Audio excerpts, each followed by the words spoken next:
As a business owner, wouldn't you like to talk to your computer and get a structured output that you can use in a spreadsheet file? Just talking to it and it creates something like this that you can import in Excel? Well, that's actually possible, so let's see how we do that. This is another one of these output parsers. In my case, it says it's a CSV output, which means you can import the files in Excel or other spreadsheet calculation solutions.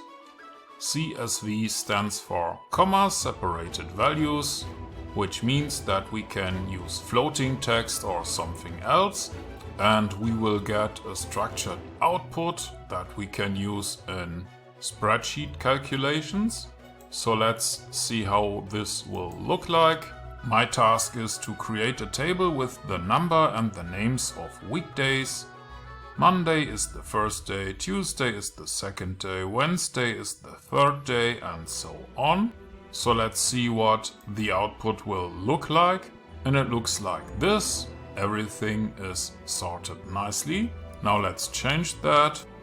And we say that Monday is the second day, Tuesday is the third day, Wednesday is the fourth day, and Sunday is actually the first day, which is common in a lot of countries, but not here in Germany.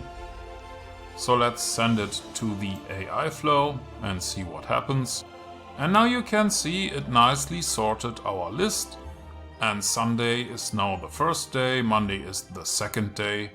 If you compare that to the first result, it's actually able to sort the items like we wanted to.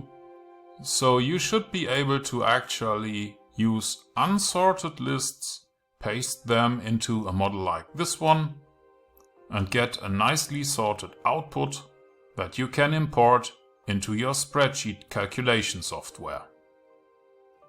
Since 2014, I have taught thousands of people how to create automated trading systems, and now we do 20 business automation servers at a time.